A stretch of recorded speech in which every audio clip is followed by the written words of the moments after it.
Hey everyone, welcome back and thank you for joining me for my launch day. It's a very special day. I've been writing this book since and researching since 2019. It's been a long time coming and today is a big celebration for me, and I'm glad that all of you are celebrating with us, and I appreciate it. And it's so much fun to interview all these different authors. So if you haven't checked out earlier interviews, make sure you go back to the page because I started at 10 o'clock and I've been interviewing authors all day. And I have a very special guest with me today. We've been friends for a long time. We were part of the Heart of Carolina Romance Writers together, which is part of the Romance Writers of America. So I want to say that was 2009, 2010, somewhere in there. Yeah. Probably 2010. And I would like to introduce Jennifer Delamere.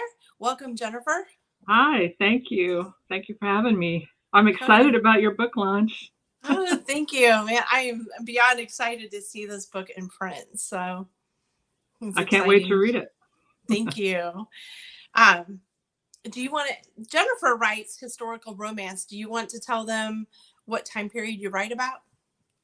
Yeah, I write historical romance that is set in Victorian England. Most of my books are set in the 1880s in London. Okay. And this is my current book. It's called Line by Line, and it's about female telegraph operators in London. Wow. Okay. And they're all romantic, the romance, right? Yes. Yes. Okay. And how many books have you written? I have written 9 books. I mean, Very that's exciting. just amazes me because I've lost track somewhere. That's good. And do you want to tell them who your publisher is, or she is traditionally published? Yes, I have. My first 3 books were with Grand Central Publishing and the Forever line, and my last 6 books have been with Bethany House Publishers. And I am currently working on something else, but I don't have a publisher exactly lined up yet. So okay, we'll see. When was your first book published? My first book was published in 2012, and that was this one, An Heiress at Heart.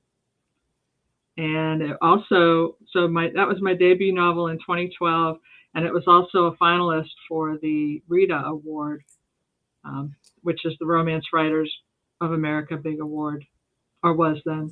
So my mom is currently reading your book because you gave it to her at the writing retreat that I had about 3 weeks ago, 2 weeks ago, something like that. Time goes just blurs together. I mean, it's just been a roller coaster, crazy ride. But this is the second time she's read it, and she just loves it, and it's a page turner. So I encourage everybody to check it out because I'm so glad. If my mom is picky about books, so if my mom likes it, then you probably will too. Yay. So how long have you actually been writing? I guess I started writing seriously in 2009, and before that I was interested in screenwriting. I often thought that's what I would do, and it was an odd but fun story, but eventually the screenwriting led me to Romance Writers of America, and I found out that a lot of people were making money selling novels, and I hadn't really thought about that before. And so that's what I've been doing ever since. And it's really paid off for you too. Yeah, I'm very thankful to. I basically sold the first book that I completed. I had several false starts, but as people do, as we're learning the craft, and I've been really fortunate in my career so far. So very thankful. So that leads me to ask you to tell the story about how you found your agent. If you'll share. How I found my agent? Yes, I just find that to be fun. Yeah. I think you and I were together at an RWA conference, and I had a particular agent in mind that I wanted to meet with, and I was not able to because she was all booked up. But later on, I mentioned on Twitter that more writers were on Twitter 10 years ago, I think, than Yeah, perhaps are now for it's definitely chatting changed. purposes. Yeah. But anyway, but I mentioned that I had this historical romance that I wanted to sell, and she contacted me and said send it over. So I did, and I I was know very that's thankful. everybody's dream Yeah, to have them contact you, right? yeah. But I Well, remember she specifically was asking for what you wrote, yes, like with a yeah. She was Christian looking element. for Christian historical romance, Hmm. which it is, and I hope I've got that story straight because I might have queried her as well after the conference, but then once she was my agent, I better drag this out of my mind here, in my memory. Once I had my agent, she got all excited and said on Twitter, I've just signed a great new historical romance. Yeah. And then the editor who ultimately bought the book saw that notice and contacted her. So that So was yeah, just it was a meant to match made be. on Twitter. Yeah, and that was just meant to be. So that's just a great story. I love that. We're all wishing that that would happen to us. Yes. um, what is your personal story that made you first think, "Oh, hey, I want to write books"? Well, as I said, I was interested in screenwriting initially. I love great movies. I love great dialogue, and I studied it a little bit in college. And when I discovered RWA and got thinking about writing novels, the kind of movies I was always interested in were romantic comedies. Yeah. And so it seemed very natural that I would get into writing romance. I like anything with a happy ending. And as Yes. you know, anytime you want me to watch a movie, the first thing I'll ask you is, does it have a happy ending? And I like happy endings too, but I always drag her into watching movies that don't have a happy ending because for whatever reason, because they take place in a certain area that I like or whatever. And she won't watch them with me. It's a learning experience. No, no, it's good. I mean, yeah, I like the happy endings too. If I want to put my time in something, I want to feel good when I finish watching it or reading That's it. true. And Yeah. so when I talked about false starts with my books, it was because I was writing contemporary the way I was with screenplays, and it just wasn't really working for me. And I'm Oh, such a okay. history nerd that I realized I needed to be writing historicals. And Hmm. so once I did that, I found like I really found my voice. Yeah, that's good. And I've been stuck there ever since in a good way. Yeah, please stay there, okay? I like to joke that I can't write contemporaries because I'd get the details wrong. Uh, so I I can't can't keep even up. imagine all the research you have to do. I have some history in Coastal Christmas and then the beach book I'm writing now, and even a little bit in Saving Nevada, but not really. And that's just a lot of research in other ways. But just a little amount that I have put in my books has been a lot of it has taken me a lot of research to even just research a little bit, for a B plot. So I can't even imagine how much research you have to do. Yeah, but I think with me, as with many historical authors, it doesn't ever feel like research. It feels like fun to be reading these Yeah. books and to be And learning these things yeah. and to be delving into different eras. Yeah. Um, I never, I have a problem of, knowing when to put the research down and start writing. That's true. I found that too to be true. Definitely. Wow. So you're embracing your passion when you enjoy what you're doing and it doesn't feel like work. That's right. That's something that I've learned since that I've been writing full time, and I love that. So that brings me into the next topic. How do you juggle working and writing? That's a loaded Well, question.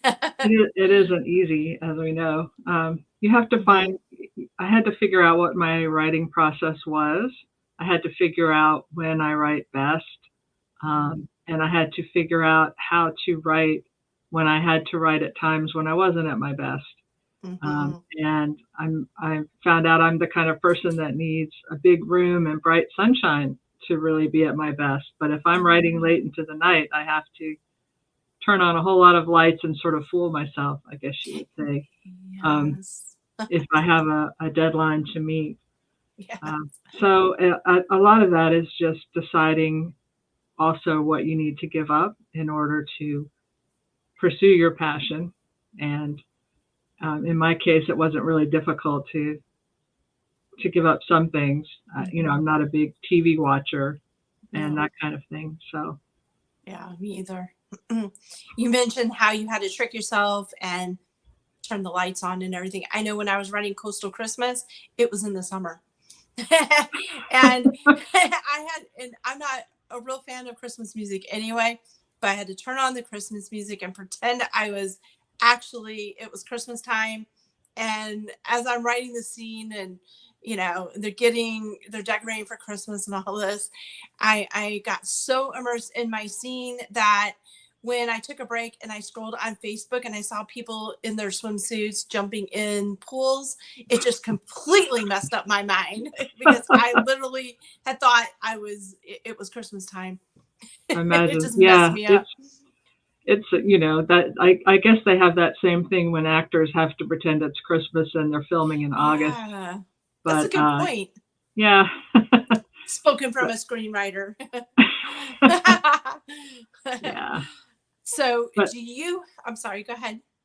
I was also it helped actually. One thing that the pandemic and all those associated things did is that I am able to work from home now. So Yes. that cut out a lot of commute time. I had about a 40-minute commute each way.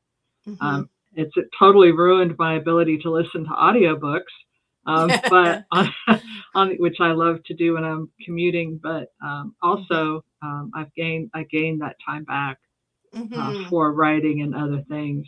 So that was actually a big benefit. And that time adds up Yes, it does. fast. Definitely. So, do you have a favorite book? I know that's a hard question. Of the ones I've written or Yes. that I've read. No, the ones that you've written. Yes, I have to say I do actually. It's I should have pulled it down. You'll right behind me. I think you'll see crossed lines right there, Hmm. and that's because I love the storyline. It's kind of a riff on the Cyrano de Bergerac story for anyone who knows that. And I had a really good writing friend and critique partner, Claudia Dane, who Hmm. helped me brainstorm it. And we had so much fun brainstorming it together that I think it will always give me very happy memories. And I think Yeah. it might be, have some of the more of humorous scenes of my books. And so I think some of the joy that we had figuring out the story Hmm. kind of shines through in the book. Oh, that's fun. Yeah, that'll always be a special book, I'm sure. Yeah, yeah. Yeah. So, are you able to say what you're working on now, or would you rather not? Well, I guess it's not really a secret. I'm moving away from Victorian era. I'm very interested in the 1920s, Hmm. and I'm looking at setting a book on a transatlantic ocean liner in the 1920s.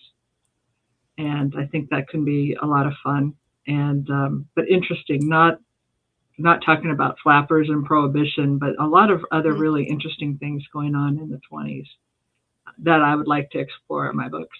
And there'll be romance too, of course. What can you, not being a history person, what other things can you say went on during that time period? Well, I've been sort of surprised as I've been reading to find out we don't really. I mean, when I was in school, we didn't learn a whole lot about World War One, Hmm. which took place 1914 to 1918. But it was really devastating to a whole generation, and Hmm. um, because so many lives were lost, and those who were still around were, um, well, it's called the lost generation now, or that term was coined. And they were living, a lot of them were in Paris. A lot of the famous writers like Ernest Hemingway, who was just getting started, and F. Scott Fitzgerald, and people like that. And they were sort of trying to figure out this new world, which was so different from everything they had known prior to World War I, when everything was very Victorian, and they thought they knew what was going to their lives would be like, and everything was in upheaval. So and you have people that those who survived the terrible trench warfare had basically, we would call it PTSD today. They didn't have that name back then. Mm-hmm. And so they were just dealing with the effects of that. And so it's a lot of emotional things that you can get into when you start talking about the people who lived through that time. That's interesting. So. I can't wait to read this book. I've kind of told you that from day one. So. Oh, good. Yeah, hurry up and write it. And I know I never read any kind of historical romance at all. So that, and you've intrigued me. So I'm sure you've intrigued everybody, a lot of people. I hope so. Yeah, I really want to draw a lot of those parallels between, when everything the Victorians put in place sort of came crashing down, and the new world was built, and there are echoes, and it impacts the way we even live today. So that's just some interesting things. Yeah. And Wow. I don't typically read a lot of contemporary, but you got me reading your books too. So that's Awesome. a nice trait, because I love horses. So you've really good. gotten me interested in that. Yes, because even non-horse people can read my book. It doesn't just have to be horse people, because there's a horse on the cover, but it's about so much more than that. Well, how can people find you? Well, I'm on Instagram and Facebook, and if you go to my webpage at jenniferdelamere.com, you can find all the links. Okay. And do you have a newsletter too that they can sign up for if they want to? I do, and I hope you will sign up, because I'm participating in a giveaway with a bunch of fellow authors for the month of December, and I'll be sending out a newsletter very soon with that information. Oh, and good. Another exciting giveaway that basically takes place all next year, and it's called Around the World in 50 or so books. And I'll be posting about that on my Facebook page too. And so different authors will be highlighting their books, which are set all over the world. So I think that's going to be just a lot of fun for 2024. Yeah, that sounds like fun. What a great plan. Well, thank you for sharing my launch day with me, and thank you for being here, and we enjoyed it. And, I hope you have a very Merry Christmas and Happy Holidays. Thank you. Thank you. You too, and I'm happy to be cheering you on for your book launch. Can't wait to read. Thank you.